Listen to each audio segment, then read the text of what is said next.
white professor accidentally discovered that the new black janitor in his lab was secretly poring over his medical texts. But seeing how engrossed the man was, the professor grew curious and decided to test Thomas's knowledge. He casually pointed to a nearby instrument and asked what it was. To his surprise, Thomas answered correctly without hesitation. Astonished, the professor then asked to see his hands. After just a few seconds of examination, the professor seemed to have uncovered a hidden treasure. He immediately handed Thomas a test tube clamp and asked him to pick up a test tube from the table. Thomas did it effortlessly. To make it more challenging, the professor asked him to switch to his left hand. Thomas remained steady and skilled, even managing to simultaneously pick up a cork and seal the test tube with a reverse motion. His proficient technique amazed the professor. Even his college students couldn't perform at this level. So, the very next day, Thomas was exceptionally promoted to lab assistant. However, when his wife learned the news, she showed no signs of joy. Though the title of lab assistant sounded respectable, the weekly pay was a meager $12, less than a third of what he used to earn as a carpenter. But Thomas valued the possibilities this job offered far more. He saw it as a real opportunity. In fact, Thomas's arrival at the lab was no coincidence. Since childhood, he had dreamed of pursuing medicine. After high school, he worked as a carpenter for 7 years, saving up to enter the world of medicine. But fate played a cruel joke on him. One day, he found the bank he often visited shut tight, with an angry crowd gathered outside. When he knocked on the door to ask what was happening, he was met with a cold response. The bank had gone bankrupt and closed. His money was gone. 7 years of savings vanished overnight due to the bank's collapse. Thomas lost his direction, unsure how to move forward. Eventually, on a friend's recommendation, he took a job as a handyman at a medical school. Though the pay was low, it brought him closer to his dream. Even cleaning dog cages didn't faze him. But soon, Thomas's extraordinary talent caught the professor's attention, and he was promoted to lab assistant. Though his salary was only a third of what it used to be, he was content because here he could immerse himself in medical knowledge. From then on, Thomas devoted himself wholeheartedly to learning. In the lab, he observed with intense focus. On the bus, he pondered quietly. Even while walking, he always had a book in hand. His thirst for knowledge soon paid off. Months later, he got his first chance to handle a scalpel. During an experiment on traumatic shock, the professor marked a line on a lifeless dog and instructed Thomas to cut along it. Thomas made a clean, precise incision. As the blood pressure on the sphygmomanometer continued to drop, the professor proposed an unconventional treatment, transfusing blood by dilating the blood vessels instead of constricting them. But when Thomas followed the instructions, the blood pressure kept falling. It seemed the professor's years of research were about to become a laughingstock. Just as the professor looked defeated, the mercury column in the device miraculously began to rise, a sign of life returning. The two exchanged a smile, sharing a moment of unspoken understanding. However, when the professor asked for the surgical records, he realized that Thomas, being self-taught, had no idea he was supposed to use the recorder. This meant an entire day's work was wasted, and all the data had to be redone. The professor flew into a rage, yelling at Thomas, "Are you deaf or stupid?" The professor's harsh words instantly dimmed the light in Thomas's eyes. He had thought the professor was the guiding light of his life, but now he realized that the appreciation might have been merely superficial. Disappointed and angry, Thomas walked away from the place he had once dreamed of. But after Thomas left, the professor discovered a notebook left on the table, Thomas's detailed records of the surgery. The notes were meticulous and comprehensive, even surpassing what the instrument could capture. Seeing this, the professor realized he had misjudged Thomas. He immediately rushed out, apologized sincerely, and begged Thomas to stay, promising it would never happen again. This deeply moved Thomas. In the 1930s, black people were treated as inferior, even expected to step aside for white people on the streets. Yet here was a white professor willing to humble himself and apologize. His dignity acknowledged, Thomas ultimately chose to forgive. From that day on, the partnership of the scalpel and the clamp was officially formed. The professor was as sharp as a blade, while Thomas was as delicate as a clamp. For 12 years, they worked together in perfect harmony, eventually making a breakthrough in traumatic shock treatment. They applied this technology in field hospitals, saving countless soldiers' lives. A general from the front lines specially returned from the North African battlefield to express his gratitude to Professor Blaylock and appointed him as the head of the surgery department at Hopkins Medical School. However, at the celebratory banquet, the professor took all the credit without mentioning Thomas's contributions, even having him serve tea and water during the dinner. Though disheartened, Thomas chose to stay. For him,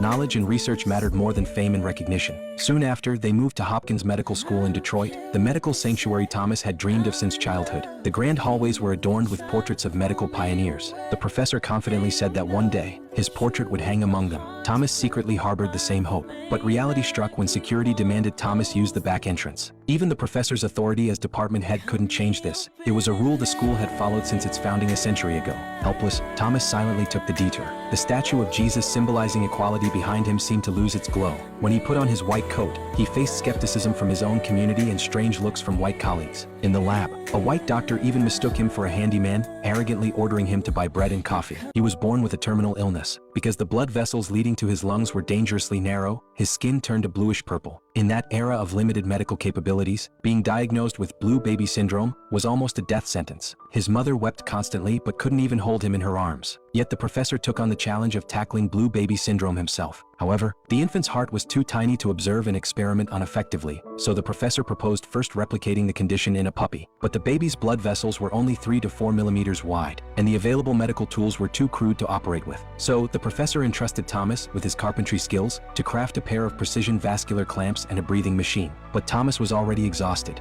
Every night, he worked 2 additional hours as a repairman to support his family. 3 months passed, and neither the breathing machine was finished nor had blue baby syndrome been successfully replicated in the test dogs. The remaining dogs were running out, and the once confident professor felt helpless. One day, while looking at a lung model, Thomas was struck by inspiration. The next day, he modified an old machine into a functioning respirator. When the professor saw it, he finally smiled for the first time in a long while. The next day, as experiments were about to begin, a doctor named Rommel came to speak with the professor. He was curious about the novel respirator on the table and the delicate vascular clamp in Thomas's hand. But what truly astonished him was Thomas's ability to operate the tools with his eyes closed. When Rommel praised him, Thomas simply said, "It's just practice." Dr. Rommel was so impressed that he immediately proposed a collaboration. This made him one of the few white colleagues Thomas won over with his skill, but reality remained harsh. In the cafeteria, just because a lady gave Thomas an extra piece of bread, a black colleague mocked him, "You may wear a white coat, but you're still a level 3 employee like me." Thomas was stunned. He went to check with HR and found that his title wasn't technician, but level 3 maintenance worker, earning a weekly salary of just $16. Thomas stayed silent until the professor made an offhand joke that finally ignited long-suppressed emotions.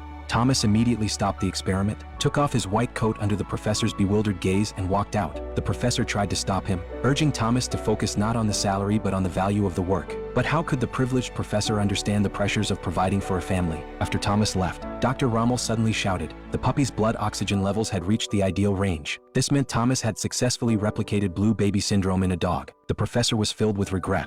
He complained to his wife, "I gave Thomas an opportunity, and he's angry over a salary someone else decided. It's ridiculous." His wife replied, "You helped each other and got what you needed from one another. It wasn't about you giving him a chance. I think you can't do without him now." Her words woke him up. That night, the professor went to the dean and demanded a raise and promotion for Thomas. He insisted Thomas's skills were worth 10 college graduates and that the experiment couldn't proceed without him. Eventually, the dean agreed to make an exception and change the rules. For the first time in 12 years, the professor visited Thomas's home. He secured him a $7 weekly raise, back pay for the past year adjusted to the new rate, and a promotion to surgical technician. So Thomas let go of the past and returned to the lab. After successfully replicating blue baby syndrome, the next step was to test a treatment, increasing blood flow to the lungs to raise oxygen levels. The two attempted to connect a shunt from the subclavian artery to the pulmonary artery. Then, under the professor's watch, Thomas sutured the vessel using his self-invented purse-string technique. The professor felt the tight, perfect suture and marveled that it was God's own stitches. They immediately contacted the baby's parents, explaining the surgical plan and leaving it to them to decide whether to proceed with this extremely complex operation. But as the date drew near, the professor grew increasingly hesitant. Although the animal trials were successful, using the procedure on a human was another matter. The slightest mistake could end the baby's life. After much agonizing, the child's mother agreed to the surgery. But just then, the dog that had been successfully operated on suddenly took a turn for the worse. The sutured blood vessel had ruptured, and the dog couldn't be saved. Both men were stuck. Then one night, Thomas had a dream, and it unexpectedly resolved the dilemma. He dreamed of a grown woman who had died suddenly, yet her crying sounded like an infant's. In the dream, he knew clearly that her heart was still a baby's heart. The professor realized immediately their sutures wouldn't grow with the blood vessels. Once the vessels expanded, the stitches would come loose and cause rupture. They had to develop a new suturing technique that would allow the vessels to continue growing after being sewn. During a surgical experiment, the professor ended up assisting his African-American assistant, a scene that left all his white colleagues bewildered. The procedure was extremely challenging, and the professor struggled to see the fine details. Yet Thomas could perform the steps expertly even with his eyes closed. After a series of complex and delicate sutures, the professor finally detected blood flow reaching the lungs. The new suturing technique was a success. The blue-tinged baby now had a glimmer of hope. However, when the professor called for surgical assistance, the top doctors all avoided his gaze. Only Dr. Longmuir, who had witnessed Thomas's skill, was willing to take the risk and join. Even the dean advised him to postpone the surgery to gain more experience, warning that a failure could destroy his decades-long reputation. But the professor firmly refused to delay. On the day of the surgery, with the professor as the lead surgeon, many medical luminaries gathered to observe this unprecedented heart operation. Thomas, however, being black, was stopped at the door. As the surgery began, the The professor grew unusually nervous and hesitated to make the first incision. Unable to tolerate the situation any longer, he broke the rules and over the loudspeaker announced, "Get Thomas to the operating room now."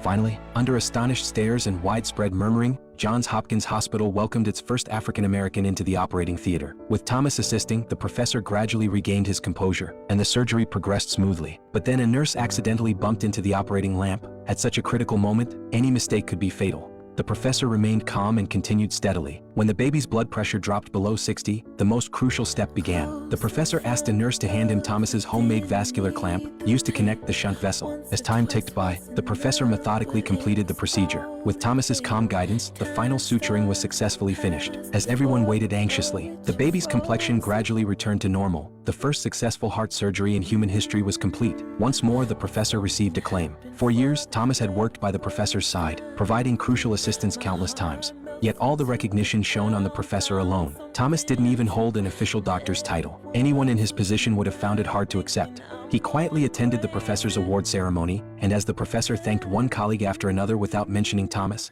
the deep disappointment was something only he could understand. Disheartened, Thomas decided to leave. The professor was puzzled until Thomas confessed he had heard the speech. But in that era of extreme injustice, there was little the professor could do. Keeping Thomas by his side for so many years was already a feat, yet Thomas still chose to depart. He enrolled at a black university, eager to earn his degree as quickly as possible. But despite his participation in groundbreaking research, the school could not make exceptions for him. Thomas had to work as a salesman to make ends meet. Fortunately, he met a fellow African American who had heard of him. Who would have thought such a talent would end up in such circumstances? After some time, Thomas began to regret his decision. That lab was where his heart truly belonged. Encouraged by his wife, he mustered the courage to return to the professor. By 1964, African Americans had gradually gained equal rights, and Thomas finally had his own office. By then, the professor was using a wheelchair. He received an offer to teach at Columbia University and wanted Thomas to join him. But Thomas had already built a life where he was and politely declined the invitation. The professor's portrait was hung in the hospital hall, where he became a legend revered by later generations. Suddenly, he said something puzzling: